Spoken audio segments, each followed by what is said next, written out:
ಇಷ್ಟೆಲ್ಲ ಈಗ ಕೋರ್ಟ್ ಏನು ಹೇಳಿದೆಯೋ ದಯಾಮರಣ ನೀಡೋದಕ್ಕೆ ಯಾವೆಲ್ಲ ನಾಯಿಗಳಿಗೆ ಅಂದರೆ ಅವಕಾಶ ಇದೆಯೋ, ಸೊ ಈಗ ಬೇರೆ ಬೇರೆ ನಾಯಿಗಳಿರ್ತವೆ ಸರ್, ಪ್ರಶಾಂತ್ ಸರ್, ಒಂದಿಷ್ಟು ಒಳ್ಳೆ ನಾಯಿಗಳು ಅಂದರೆ ಈಗ ಸಹಜವಾಗಿ ಏನೋ ಒಂದು ಕೋಪ ಬರುತ್ತೆ, ಕಚ್ಚಿಬಿಡ್ತವೆ. ಸೊ ಅಂಥ ನಾಯಿಗಳ ವಿರುದ್ಧ ಏನು ಕ್ರಮ ಆಗುತ್ತೆ ಹಾಗಾದರೆ? ಇವೆಲ್ಲ ಸರಿ ಇರಲ್ಲ ಹಾಗಾದರೆ. ಈಗ ರೇಬಿಸ್ ಇರುತ್ತೆ, ಯಾವುದೋ ಒಂದು ಕಾಯಿಲೆಯಿಂದ ಬಳಲ್ತಾ ಇರ್ತವೆ, ಇದಕ್ಕೆಲ್ಲ ಕ್ರಮ ಆಯಿತು, ಮುಂದೆ ಹೆಂಗೆ ಸರ್?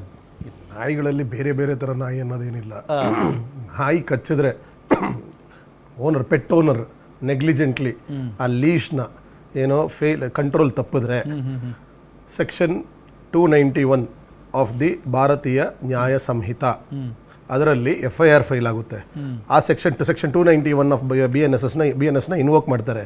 ಅದಕ್ಕೆ 6 months ಇಂಪ್ರಿಸನ್ಮೆಂಟ್ ಇದೆ ಆ್ಯಂಡ್ 5,000 ಫೈನ್ ಇದೆ.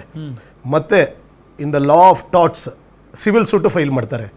Civil suit for the damages, ಯಾವುದೋ ಮೆಡಿಕಲ್ ಎಕ್ಸ್ಪೆನ್ಸಸ್, ಮತ್ತು ಈ ಲೈಫ್ ಲಾಂಗ್ ಟ್ರೀಟ್ಮೆಂಟ್ ಅಂತ ಯಾವುದೋ ರೇಬೀಸ್ ಆ ಥರದ್ದು ಏನೋ ಲೈಫ್ ಲಾಂಗ್ ಟ್ರೀಟ್ಮೆಂಟ್ ಇದ್ರೆ ಲೈಫ್ ಲಾಂಗ್ ಟ್ರೀಟ್ಮೆಂಟು ಏನೋ ಕಾಂಪನ್ಸೇಷನ್ನ ಕ್ಲೇಮ್ ಮಾಡ್ತಾರೆ. ಮತ್ತು ಇನ್ ಕೇಸ್ ಈ ಅಟ್ಯಾಕ್ ಮಾಡಿರೋ ಈ ನಾಯಿ ಏನಾದರೂ ಪ್ರೀವಿಯಸ್ಲಿ ಅದಕ್ಕೆ ಹಿಸ್ಟ್ರಿ ಇದ್ದರೆ, ಅದಕ್ಕೆ ಹಿಸ್ಟ್ರಿ ಇನ್ನೊಂದು FIR ಇದು ಕಚ್ಚಿರೋ ಹಿಸ್ಟ್ರಿ ಇದ್ದರೆ ಅವಾಗ ಗ್ರೀವಿಯಸ್ ಹರ್ಟ್ ಇಂಪ್ಲಿಕೇಟ್ ಮಾಡ್ತಾರೆ. ಯಾವುದೋ ಸ್ಟ್ರಾಂಗ್ ಸೆಕ್ಷನ್ ಗ್ರೀವಿಯಸ್ ಡೇಂಜರ್ ಏನೋ ಎಂಡೇಂಜರಿಂಗ್ ಹ್ಯೂಮನ್ ಲೈಫ್, ಗ್ರೀವಿಯಸ್ ಹರ್ಟ್ನ ಇದು ಮಾಡ್ತಾರೆ, ಏನೋ ಇನ್ವೋಕ್ ಮಾಡ್ತಾರೆ. ಸೊ ಅದರಿಂದಾಗಿ ಏನೋ ಇಟ್ ಈಸ್ ಏನೋ. ಮತ್ತು ಅದೇ ಥರನೇ ಈಗ ಡಾಗ್ ಫೀಡರ್ಸ್ ಇದ್ದಾರಲ್ಲ, ಈಗ ಫೀಡಿಂಗ್ ಮಾಡ್ತಾ ಇರ್ತಾರೆ. ಇನ್ ಕೇಸ್ ಫೀಡಿಂಗ್ ಮಾಡೋ ಟೈಮಲ್ಲಿ ಸ್ಟ್ರೇ ಡಾಗೇ ಇರ್ಬೋದು, ಇಲ್ಲ ನಿಮ್ಮ ಇದೇ ಇರ್ಬೋದು, ಅದೇನಾದ್ರು ಪಾಸರ್ ಬೈನ ಕಚ್ಚಿದ್ರೆ ಇವ್ರ ಮೇಲೆ FIR ರಿಜಿಸ್ಟರ್ ಆಗುತ್ತೆ. ಇದನ್ನ ನಾನು ಒಪ್ಪೋದಿಲ್ಲ. ಈ ತರ ಲಯಬಿಲಿಟಿ ಇವಾಗ ಸುಪ್ರೀಂ ಕೋರ್ಟ್ ಆ ಥರ ಡಿಸ್ಕಷನ್ ಏನೋ ಮಾಡಿದ್ರು, ಆದರೆ ಆ ರೆಸ್ಪಾನ್ಸಿಬಿಲಿಟಿನ ಅವರು ಕೊಟ್ಟಿಲ್ಲ. ಯಾಕಂದ್ರೆ there is a thin line with it. Municipality responsibility stray dogs ಇದೆ, ಆದರೆ ಅದ್ರ ಜೊತೆಗೆ ಮುನ್ಸಿಪಾಲಿಟಿನೂ ಫೀಡಿಂಗ್ ಮಾಡಬೇಕು ಅಂತಾನೂ ರೂಲ್ಸ್ ಇದೆ. ಮುನ್ಸಿಪಾಲಿಟಿ ಈಗಿನ ಟೈಮಲ್ಲಿ ಫೀಡಿಂಗ್ ಮಾಡ್ತಾ ಇಲ್ಲ, ಹಾಗಾಗಿ ಸಿಟಿಸನ್ಸ್ಗೆ ಆ ಥರ ಕಂಪ್ಯಾಷನೇಟ್ ರೈಟ್ ಇದೆ ಫೀಡಿಂಗ್ ಮಾಡೋದಕ್ಕೆ, and feeding is considered legal. But dog bite ಬರೀ ಇವರೊಬ್ರು ಫೀಡ್ ಮಾಡಿದ್ರು ಹಾಗಾಗಿ ಆಯ್ತು ಅಂತ ಏನು ಇಲ್ಲ. 2 ತಿಂಗಳ ಹಿಂದೆಗಡೆ ಎಷ್ಟೊಂದ್ ಕಡೆ ಮ್ಯಾನೇಜ್ ಮಾಡ್ತೀವಿ, ಯಾವ್ದು ಕೇಸ್ ಆಗೋದಿಲ್ಲ. ಯಾಕೆ ಅಂತಂದ್ರೆ ಅದಕ್ಕೊಂದು ಕಾರಣ ಇದೆ. ಬರೀ ಫೀಡರ್ ಮಾತ್ರ ರೆಸ್ಪಾನ್ಸಿಬಿಲಿಟಿ ಆಗೋದಿಲ್ಲ ಡಾಗ್ ಬೈಟ್ ಆಗಬಾರ್ದು ಅನ್ನೋದಕ್ಕೆ. ಬೇರೆ ಬೇರೆ ಕಾರಣಗಳಿರುತ್ತೆ. ನಾವು ಎಷ್ಟೊಂದು ಕಡೆ ಅವೇರ್ನೆಸ್ ಮಾಡ್ತೀವಿ, ಮತ್ತು ಗೌರ್ಮೆಂಟೂ ಅವೇರ್ನೆಸ್ ಮಾಡಬೇಕಿದೆ. ಏನು ಅಂತಂದರೆ ಕಲ್ಲು ಹೊಡೆಯೋದು, ಇವಾಗ ಯಾರು ಕಚ್ಚಿಸ್ಕೊಂಡಿರ್ತಾರೆ ಅವರೇ ಕಲ್ಲು ಹೊಡೆದಿರ್ತಾರೆ ಅಂತೆಲ್ಲ ಏನೂ ಇರೋದಿಲ್ಲ. ಬಟ್ ಏನಾಗುತ್ತೆ ಅಂದರೆ ಆ ರೋಡಲ್ಲಿ ಯಾರೋ ಒಬ್ಬರು ಕಾನ್ಸ್ಟೆಂಟ್ಲಿ ನಾಯಿನ ಚೇಸ್ ಮಾಡ್ತಾ ಇರ್ತಾರೆ, ಕಲ್ಲು ಹೊಡಿತಾ ಇರ್ತಾರೆ, ಇಲ್ಲ ಅಂದರೆ ಕೋಲಲ್ಲಿ ಹೊಡಿತಾ ಇರ್ತಾರೆ, ಓಡಿಸ್ತಾ ಇರ್ತಾರೆ. ಅದು ಆಲ್ರೆಡಿ ಡಿಫೆನ್ಸಿವ್ ಮೋಡ್ಗೆ ಹೋಗ್ಬಿಟ್ಟಿರತ್ತೆ. ಇನ್ನೊಂದು ಕಡೆ ಏನು ಅಂತಂದರೆ ಇವಾಗ ತಾಯಿ ಮರಿಗಳನ್ನ ಕಾನ್ಸ್ಟೆಂಟ್ಲಿ ಸೆಪರೇಟ್ ಮಾಡೋ ಕೇಸಸ್ ಇರುತ್ತೆ, ಆಕ್ಸಿಡೆಂಟ್ ಆಗಿರುತ್ತೆ. ಸೊ ಸುಮಾರು ಕಾರಣಗಳಿಂದ ಬೈಟ್ ಆಗತ್ತೆ. ಬರೀ ಒಂದು ಫೀಡ್ ಮಾಡಿದ್ರು ಅಂತ ಬೈಟ್ ಆಗೋದಿಲ್ಲ. ಅದನ್ನ ಎಲ್ಲೂ ಪ್ರೂವ್ ಕೂಡ ಮಾಡಿಲ್ಲ. ಹಾಗಾಗಿ ಈ ತರ ಮಿಸ್ಲೀಡಿಂಗ್ ಇನ್ಫಾರ್ಮೇಶನ್ ಕೊಡಬಾರ್ದು. ಯಾಕಂದ್ರೆ ಆಮೇಲೆ ಮತ್ತೆ ತಪ್ಪು ತಿಳ್ಕೊಂತಾರೆ. ಮಿಸ್ಲೀಡಿಂಗ್ ಇನ್ಫಾರ್ಮೇಶನ್ ಕಾನ್ಸಿಕ್ವೆನ್ಸಸ್ ಅಂತ ಮಿಸ್ಲೀಡಿಂಗ್ ಇನ್ಫಾರ್ಮೇಶನ್ ಇಲ್ಲ. ಒಂದಿನ ನೀವು ಹೋಗಿ ಒಂದು ನಾಯಿಗೆ ಊಟ ಹಾಕ್ಬಿಟ್ಟು ಅದು ಹೋಗಿ ಕಚ್ಚಿದ್ರೆ ಅದಲ್ಲ. ನೀವು ಡೈಲಿ ಒಂದು ಇದು ಏನೋ ರೆಸ್ಟ್ರಿಕ್ಟೆಡ್ ಟೈಮಲ್ಲಿ ನೀವು ಡೈಲಿ ಆಗಿರೋ ವಿಚಾರನೇ ಹೇಳ್ತಾ ಇರೋದು ಅಲ್ಲದೆ ಏನೋ ಒಂದು ನಿಮಿಷ ಹೇಳ್ಬಿಡ್ತೀನಿ, ಮುಗಿಸ್ತೀನಿ ರೀ. ಏನೋ ಇದೇ ಏನೋ ಈ ಕಲ್ಯಾಣ ನಗರಲ್ಲಿ ಇವ್ರು ಇದೇ ತರ ಏನೋ ಎವ್ರಿ ನೈಟ್ ಏನೋ ಡಾಗ್ ಫೀಡ್ ಮಾಡ್ತಾ ಇದ್ರು. ಆ ಡಾಗ್ ಫೀಡ್ ಮಾಡೋ ಟೈಮಲ್ಲಿ ಇವ್ರು ಹೇಳಿರೋದು ಒಂದು ಕರೆಕ್ಟ್, ಏನೋ ಅವ್ರ ಅಗ್ರೆಸಿವ್ ನೇಚರ್ಗೆ ಹೋಗಿರುತ್ತೆ.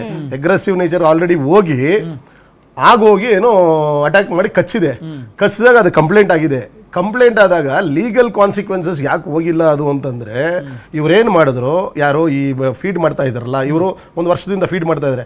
ಫೀಡ್ ಮಾಡೋರು ಏನು ಮಾಡಿದ್ರು, ಅಲ್ಲಿ ಹೋಗ್ಬಿಟ್ಟು ಮೆಡಿಕಲ್ ಎಕ್ಸ್ಪೆನ್ಸಸ್ ಕಾಂಪನ್ಸೇಷನ್ ಎಲ್ಲ ಕೊಟ್ಬಿಟ್ರು, ಎಲ್ಲ ನೋಡ್ಕೊಂಡಾಗ ಅದು ರಿಜಿಸ್ಟರ್ ಮಾಡಿಲ್ಲ. ಅವ್ರು ಅಲ್ಲಿಗೆ ಏನು ಮಾಡಿದ್ರು, ಆಯ್ತು ಬಿಡು ಎಲ್ಲ ಮೆಡಿಕಲ್ ಎಕ್ಸ್ಪೆನ್ಸ್ ಎಲ್ಲ ಕೊಟ್ರಲ್ಲ ಓಕೆ ಅಂತೇಳಿ ಅವ್ರು ನೋಡ್ಕೊಂಡಿದ್ದಾರೆ ಅಂತೇಳಿ ಬಿಟ್ಬಿಟ್ರು. ಇದು ಅದರ್ವೈಸ್ ಇಟ್ ಹ್ಯಾಡ್ ಗಾನ್, ಏನೋ ಕೇಸ್ ಹೋಗಿದೆ, ಅದು ಕೇಸ್ ಹೋಗಿದೆ, ಹೋಗಿ ಪೊಲೀಸ್ ಸ್ಟೇಷನ್ ಇತ್ಯರ್ಥ ಆಗಿದೆ. ಆ ಇತ್ಯರ್ಥ ಕೇಸ್ ನಾನು ಹೋಗೋದು ಇತ್ಯರ್ಥ ಮಾಡಿ ಬಂದಿರೋದು. ಪೊಲೀಸು ಆತರ ಕೇಸ್ ನ ಇತ್ಯರ್ಥ ಮಾಡೋದಕ್ಕೆ ಆಗೋದಿಲ್ಲ. FIR ಈಗ ಕಂಪ್ಲೇಂಟ್ ಎಲ್ಲಿ ಹೋಗುತ್ತೆ? ಈಗ ಕಚ್ಚಿದ್ರೆ ಕಂಪ್ಲೇಂಟ್ ಹೋಗೋದೇ ಪೊಲೀಸ್ ಸ್ಟೇಷನ್ಗೆ. ನೀವು ಪೊಲೀಸ್ ಸ್ಟೇಷನ್ BBMP ಹೋಗುತ್ತಾ ಕಂಪ್ಲೇಂಟ್? ಹೌದು, BBMP ಗೆ ಹೋಗ್ಬೇಕು. ಅದೇ ಇಲ್ಲ BBMP ಕರೆಕ್ಟ್. ಬಟ್ ಪೊಲೀಸ್ ಈಗ ಕಾಂಪೆನ್ಸೇಷನ್ ಕೊಡೋದು BBMP ನೇ. ನೋಡಿ, ಕಾನೂನು ಇದೆ, ಅದನ್ನ ನಾನು ಹೇಳ್ತಾ ಇದೀನಿ. ABC ರೂಲ್ಸ್ ಪ್ರಕಾರ ಡಾಗ್ ಬೈಟ್ SOP ಅಂತ ಏನಿದೆ ಅಂದ್ರೆ, ಫೀಡಿಂಗು ಮೂರ್ ಪಾರ್ಟಿಗಳು ಮಾಡ್ಬೇಕಿರೋದು. ಏನು, ಒಂದು ಸಿಟಿಸನ್ಸ್ ಮಾಡ್ಕೋಬಹುದು, ಇನ್ನೊಂದು ಮುನಿಸಿಪಲ್ ಬಾಡಿ ಮಾಡಬೇಕು, ಇಲ್ಲ ಅಂತಂದ್ರೆ ರೆಸಿಡೆನ್ಷಿಯಲ್ ವೆಲ್ಫೇರ್ ಅಸೋಸಿಯೇಷನ್ ಅಥವಾ ಇನ್ಸ್ಟಿಟ್ಯೂಷನ್ ಅಲ್ಲಿ ನಾಯಿ ಇದೆ ಅಂದ್ರೆ ಅವ್ರು ಫೀಡ್ ಮಾಡಬೇಕು. ಆದ್ರೂ ಇನ್ ಕೇಸ್ ಡಾಗ್ ಬೈಟ್ ಆದ್ರೆ ಅದು ಮುನ್ಸಿಪಾಲಿಟಿ ರೆಸ್ಪಾನ್ಸಿಬಿಲಿಟಿ ಬರುತ್ತೆ. ಯಾಕೆ ಅಂತಂದ್ರೆ ಕಾಂಪನ್ಸೇಷನ್ ಇಶ್ಯೂ ಮಾಡೋದು ಮುನ್ಸಿಪಾಲಿಟಿಗೆನೆ ಅಸೋಸಿಯೇಟ್ ಮಾಡಿರೋದು. ಸೊ ಬೇಸಿಸ್ ವೇರಿಯಸ್ ಆರ್ಡರ್ಸ್ ಏನಾಗುತ್ತೆ ಅಂತಂದ್ರೆ ಫೀಡಿಂಗ್ ಮಾಡ್ತಿದ್ರು, ಫೀಡಿಂಗ್ ಟೈಮ್ ಅಲ್ಲಿ ಅಗ್ರೆಷನ್ ಆಯ್ತು and there is a bite or there is an attack, in that case BBMP ನ ಇನ್ವಾಲ್ವ್ ಮಾಡಬೇಕು. ಅವರು ಆ ಸ್ಪೆಸಿಫಿಕ್ ನಾಯಿಗಳನ್ನ ಪಿಕ್ ಮಾಡ್ತಾರೆ ಅಬ್ಸರ್ವೇಷನ್ಗೆ, ಅದೇನೋ ಇದೆ. ಅದ್ರ ಜೊತೆಗೆ ಆ ಟ್ರೀಟ್ಮೆಂಟ್ ಏನ್ ಅಸೋಸಿಯೇಟೆಡ್ ಇದೆ, BBMP ಅಥವಾ municipal body is bound to provide free treatment. ಏನು ಆ ಗ್ಲೋಬ್ಯುಲಿನ್ ಇಂಜೆಕ್ಷನ್ ಏನಿದೆ ಅದು ಸಿಕ್ಕಾಪಡೆ ಕಾಸ್ಟ್ಲಿ ಇದೆ, ಬಿಯಾಂಡ್ ದ ARV ಅಂತ ಎಲ್ಲಾನು. ಒಂದೊಂದು ಕೇಸಸ್ ಅಲ್ಲಿ ಎಷ್ಟು ಅಗ್ರೆಸಿವ್ ಬೈಟ್ ಆಗಿರುತ್ತೆ ಅಂತಂದ್ರೆ ಪ್ಲಾಸ್ಟಿಕ್ ಸರ್ಜರಿ ಕೂಡ ಅವಶ್ಯಕತೆ ಇರುತ್ತೆ. ಆ ಪ್ಲಾಸ್ಟಿಕ್ ಸರ್ಜರಿ ರೆಸ್ಪಾನ್ಸಿಬಿಲಿಟಿನೂ ಫೀಡರ್ ತಗೊಳ್ಳೋದಕ್ಕಾಗೋದಿಲ್ಲ. ಆ ಕಾನ್ಸಿಕ್ವೆನ್ಸಸ್ ರೆಸ್ಪಾನ್ಸಿಬಿಲಿಟಿ ಎಲ್ಲಾನು ಮುನ್ಸಿಪಾಲಿಟಿ ಹತ್ರ ಇರುತ್ತೆ. ಏನೇ ಕಾಂಪೆನ್ಸೇಷನ್ ಪ್ರೊವೈಡ್ ಮಾಡಬೇಕಿದೆ ಡೆತ್ಗೂನು ಅಥವಾ ಕ್ಯಾಟಗರಿ 3 ಇಂಜುರಿಗೂನು, ಅದೆಲ್ಲಾನು BBMP ಅಥವಾ ಮುನ್ಸಿಪಲ್ ಬಾಡಿ ರೆಸ್ಪಾನ್ಸಿಬಿಲಿಟಿ ತಗೋಬೇಕು. ಈಗ ಫಾರ್ ಎಕ್ಸಾಂಪಲ್ ಯಾವ್ದಾದ್ರು ಒಂದು ಬಾನಸವಾಡಿ ಪೊಲೀಸ್ ಸ್ಟೇಷನ್ ಅಲ್ಲಿ ಈಗಲೂ ಮೇವಾಲ್ ಕೋರ್ಟ್ ಅಲ್ಲಿ ಈಗಲೂ ವಿತ್ ಕೇಸ್ ನಂಬರ್ ಸಹಿತ ಕೊಡ್ತೀನಿ ಅಗೇನ್ಸ್ಟ್ ಕಿರಣ್ ಅಂತ ಹೇಳಿ, ಕಿರಣ್ ಅಂತ ಹೇಳಿ ಕೇಸ್ ಇದೆ. ಯಾರು ಸರ್ ಹೇಳಿರೋದು?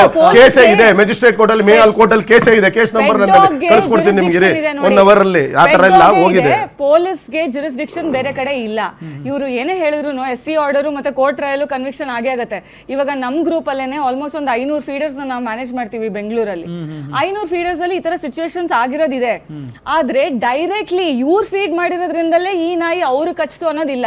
ಯಾಕಂದ್ರೆ ಒಂದು ತಪ್ಪು ತಿಳುವಳಿಕೆ ಇದೆ, ನಾಯಿಗಳನ್ನ ಫೀಡ್ ಮಾಡ್ತಿರೋದೇ ಅವ್ರು ಹೋಗಿ ಬೇರೆಯವ್ರನ್ನ ಕಚ್ಲಿ ಅಂತ, ಅಥವಾ ನಾಯಿಗಳು ಇದೇ ತರ ಮನುಷ್ಯ ತರನೇ ಕಾನ್ಸ್ಪೈರ್ ಮಾಡಿ ಬೇರೆಯವ್ರನ್ನ ಕಚ್ಚತ್ತೆ ಅಂತ. ಆ ತರ ಆಗೋದಿಲ್ಲ.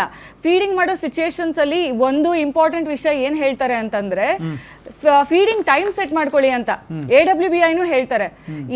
ನಾಯಿಗಳು ಫುಡ್ ವಿಷಯದಲ್ಲಿ ಪೊಸೆಸಿವ್ ಇರೋದ್ರಿಂದ ಆ ಟೈಮ್ ಫೀಡಿಂಗ್ ಮಾಡ್ಬೇಕಿದ್ರೆ ರಿಯಾಕ್ಟಿವ್ ಆಗ್ತಾರೆ ಅಂತ ಗೊತ್ತಿರೋದ್ರಿಂದ ಫಸ್ಟ್ ಯಾವ್ದೇ ಏರಿಯಾನಲ್ಲಿ ಫೀಡ್ ಮಾಡ್ತಿದ್ದೀರಾ ಅಂದ್ರೆ ಅಲ್ಲಿ ರೆಸಿಡೆನ್ಸ್ಗೆ ಒಂದು ಸೆಟ್ ಟೈಮ್ ಹೇಳ್ಬಿಡಿ. ಬೆಳಗ್ಗೆ 6 ಗಂಟೆಗೆ ಫೀಡ್ ಮಾಡ್ತಾ ಇದೀವಿ, ಇಲ್ಲ ರಾತ್ರಿ 10 ಗಂಟೆಗೆ ಫೀಡ್ ಮಾಡ್ತಾ ಇದೀವಿ. ಆ ಡ್ಯೂರೇಷನ್ ಅಲ್ಲಿ ಮಕ್ಳನ್ ಬಿಡೋದೇ ಆಗ್ಲಿ, ವಾಕಿಂಗ್ ಮಾಡೋದೇ ಆಗ್ಲಿ ಆತರ ಮಾಡ್ಬೇಡಿ. ಅಲ್ಲಿ ಏನಾದ್ರೂ ರಿಯಾಕ್ಷನ್ ಆದ್ರೆ ಕಂಟ್ರೋಲ್ ಮಾಡೋದಕ್ಕೆ ಆಗೋದಿಲ್ಲ ಅಂತ ಇದು ಇದೆ. ಆದ್ರೆ ಜನ ಏನ್ ತಿಳ್ಕೊಂತಾರೆ ಅಂದ್ರೆ, ಇವಾಗ ನಾವು ಕಮಿಷನರ್ ಹತ್ರ ಮಾತಾಡ್ಬೇಕಿದ್ರು, ಪೊಲೀಸ್ ಕಮಿಷನರ್ ಹತ್ರ ಮಾತಾಡ್ಬೇಕಿದ್ರೆ ಇದೇ ಆಗಿತ್ತು. ಮರ ಬಿದ್ರೂನು, ಹಾವು ಕಚ್ಚಿದ್ರು, ಕೋತಿ ಕಚ್ಚಿದ್ರು, ಯಾರ್ ಕಚ್ಚಿದ್ರು, ಎಲ್ಲದಕ್ಕೂ ಪ್ರಾಣಿಗಳು ಕಚ್ಚಿದ್ರು ಅದನ್ನ ಡೈರೆಕ್ಟ್ಲಿ ಪೊಲೀಸ್ ಕರ್ಕೊಂಡು ಹೋಗ್ತಾರೆ. ಅದು ಕಾನ್ಫ್ಲಿಕ್ಟ್ ಇಶ್ಯೂ ಪೊಲೀಸ್ ರೆಸ್ಪಾನ್ಸಿಬಿಲಿಟಿ ಅಲ್ಲ, ಅದು BBMP ರೆಸ್ಪಾನ್ಸಿಬಿಲಿಟಿ. ಯಾಕಂದ್ರೆ ಪ್ರಿವೆನ್ಷನ್ ಆಫ್ ಕ್ರೂಯಲ್ಟಿ, ಹಾಗೇನೆ ಕಾನ್ಫ್ಲಿಕ್ಟ್ ಕೂಡ. ಏನು ಇವಾಗ ಮರಗಳು ಕಟ್ ಮಾಡಿದ್ರು, ಕೋತಿ ಬಂತು, ಪೊಲೀಸ್ ಏನ್ ಮಾಡೋದಕ್ಕಾಗತ್ತೆ, ಕೋತಿ ಬಂತು ಕಚ್ತು ಅಂತ. ಆದ್ರೆ ಆ ಕಾಂಪೆನ್ಸೇಷನ್ ಬರೋದು BBMP ಇಂದಲೇನೆ. ಕರೆಕ್ಟ್. ಬಟ್ ಏನ್ ವಿಚಾರ ಇದರಲ್ಲಿ ಈ ಪರ್ಟಿಕ್ಯುಲರ್ ಕೇಸ್ ಏನಕ್ಕೆ ಹೋಯ್ತು ಅಂತಂದ್ರೆ, ಇವರು ಈ ನಾಯಿಗೆ ಒಂದು ರಿಬ್ಬನ್ ಹಾಕ್ತಾರೆ, ಯಾವ್ದು ರೇಡಿಯಂ ರಿಬ್ಬನ್ ಹಾಕ್ತಾರೆ. ರೇಡಿಯಂ ರಿಬ್ಬನ್ ಹಾಕಿ ಕೆಲವೊಂದ್ಸತಿ ಏನ್ ಮಾಡ್ತಾರೆ, ಚೈನ್ ಹಾಕಿ ಇಡ್ತಾರೆ ಅವ್ರ ಮರದ ಹತ್ರ. ಅರ್ಥ ಆಯ್ತಾ ನಿಮಗೆ? ಸೊ ಇದು ಈ ಪಾಸರ್ ಬೈ ಏನ್ ಮಾಡಿದ್ರೆ ಸುಮಾರು ಸತಿ ಇದನ್ನ ಅಬ್ಸರ್ವ್ ಮಾಡಿದ್ದಾರೆ, ಹೇಳಿದ್ದಾರೆ. ಸೊ ಹೇಳೋನು ಇವ್ರು ಕೇಳಿಲ್ಲ, ಇದು ಅಟ್ಯಾಕ್ ಮಾಡಿದ್ರೆ ಅದೇನೇ ಪೊಲೀಸ್, ಅದೇ ನಾನು ಕ್ಲಿಯರ್ ಕಟ್ ಕೇಸ್ ಹೇಳ್ತಾ ಇದ್ದೀನಲ್ಲ, ಇದೇನೋ ಪೊಲೀಸ್ ಸ್ಟೇಷನ್ ಹೋಗಿದೆ ಈ ಕೇಸ್. ಇದು ನೀವೇನಾದ್ರೂ ಕಡೆದಾಗ ಹೇಳೋದಾದ್ರೆ, ಈ ಚರ್ಚೆ ಕೇಳಿದಾಗ ಏನು ಸ್ಪಷ್ಟವಾಗಿ ನಮ್ಗೆ ಅನ್ಸದಂದ್ರೆ, ಒಂದು ಬಹಳ ದೊಡ್ಡ ಹೊಣೆಗಾರಿಕೆ ಬಿಕ್ಕಟ್ಟು ಇದೆ. ಈಗ ತನಕ ಇದಾಗಿದೆ, ಇವತ್ತು ಸುಪ್ರೀಂ ಕೋರ್ಟ್ ಆದೇಶ ಬಂತು ಅಂತ ನಾವು ಈ ವಿಷಯ ಚರ್ಚೆ ಮಾಡ್ತಾ ಇದ್ವಿ. ನಾಳೆ ಎಲ್ಲಾದ್ರೂ ಯಾವ್ದಾದ್ರು ಒಂದು ಮಗುಗೋ ಯಾವ್ದಾದ್ರು ಒಂದು ಜೀವಕ್ಕೋ ಏನಾದ್ರೂ ಈ ಬೀದಿ ನಾಯಿ ಕಾಟದಿಂದ ಆಗ್ಲಿ ಏನಾದ್ರೂ ಒಂದು ಆದ್ರೆ ನಾವು ಯಾರಿಗೆ ಅಂತ ಹೋಗಿ ಕೇಳ್ಬೇಕು? ಅದಕ್ಕೆ ಯಾರು ಹೊಣೆ? ಯಾಕಂದ್ರೆ ಈಗ ನೀವು ಒಂದು ಲೋಕಲ್ ಸ್ಯಾನಿಟೇಷನ್ ಆಫೀಸರ್ಗೆ ಹೋಗಿ ಕೇಳಿ, ಅವರು ಇಲ್ಲ ನಮ್ದು ಕಾರ್ಪೊರೇಷನ್ ಇಲ್ಲ, ಕಾರ್ಪೊರೇಟರ್ ಇಲ್ಲ ಅಂತಾರೆ. ನೀವು ಹೋಗ್ಬಿಟ್ಟು ಕಮಿಷನರ್ಗೆ ಕೇಳಿ, ಅವರು ನಾನು ಇಷ್ಟು ದೊಡ್ಡ ನಗರ ನೋಡ್ಕೋಬೇಕು, ನಾನು ಹೆಂಗೆ ಇದು ಮಾಡೋಕ್ಕಾಗತ್ತೆ ಅಂತಾರೆ. ಯಾವ್ದಾದ್ರು ರಾಜಕಾರಣಿ ಕೇಳಿ, ಅವ್ರಿಲ್ಲ ಇದು ಕಾರ್ಪೊರೇಷನ್ ಜವಾಬ್ದಾರಿ, ನಾವಂತೂ ಇಲ್ವಲ್ಲ ಅಂತಾರೆ. ಸೊ ಈಗ ನಾಳೆ ಈ ತರ ಆದ್ರೆ ನಾವು ಯಾರ್ಗ್ ಹಿಡಿಬೇಕು ಅಂತ ನಮ್ದೊಂದು ಚಿಂತನೆ ಇರೋದು. ನಮ್ದು ಆಕ್ಚುಲಿ ನನ್ನ ಸಮ್ಮರಿನಲ್ಲೂ ನಾನು ಅದನ್ನೇ ಹೇಳೋದಕ್ಕೆ ಇಷ್ಟಪಡೋದು, ದಟ್ BBMP ಎಲೆಕ್ಷನ್ಸ್ ಆಗಿ ಕರೆಕ್ಟಿಗೆ ಹೈರಾರ್ಕಿ ಇತ್ತು ಅಂತ ಅಂದ್ರೆ BBMP ಏನೋ ಡಿಸ್ಪರ್ಸ್ ಮಾಡಬೇಕು, ಈ ಟ್ರೀಟ್ಮೆಂಟ್ ಅದು ಇದು ಮ್ಯಾನೇಜ್ ಮಾಡಬೇಕು. ಆದ್ರೆ ಅದನ್ನ ಕೋಆರ್ಡಿನೇಟ್ ಮಾಡೋದಕ್ಕೂ ನಮ್ಗೆ ಅಷ್ಟು ಸ್ಟಾಫಿಂಗ್ ಬೇಕು. BBMP ನಲ್ಲಿ ಒಂದ್ ರೇಂಜಿಗೆ ಸ್ಟಾಫಿಂಗ್ ಇದೆ. ಕರ್ನಾಟಕದಲ್ಲಿ ನಾವು ಮಿಕ್ಕಿದ ಕಡೆ ಎಲ್ಲ ನೋಡ್ಬೇಕು ಅಂತಂದ್ರೆ ವೆಟರ್ನರಿ ಸ್ಟಾಫಿಂಗು ಆಗಿಲ್ಲ, ಬೇರೆ ಹೆಲ್ತ್ ಸ್ಟಾಫಿಂಗು ಆಗಿಲ್ಲ. ಎರಡೂ ಕಡೆ 50% ನೋಡ್ಬೇಕಾಗಿರೋದು ಸ್ಥಳೀಯ ಸಂಸ್ಥೆಗಳು ಜೊತೆಗೆ ಸರ್ಕಾರನೂ ಕೂಡ. ಹಾಗೆ ಸಿಟಿಸನ್ಸ್ ಈ ಕ್ವೆಶ್ಚನ್ ಕೇಳಬೇಕು ಅಂತ ಅನ್ಸುತ್ತೆ. ಥ್ಯಾಂಕ್ ಯು ಸೋ ಮಚ್ ಮೂವರಿಗೂ ಕೂಡ ಇಷ್ಟೊತ್ತು ಚರ್ಚೆಯಲ್ಲಿ ಭಾಗಿಯಾಗಿದ್ದಕ್ಕೆ.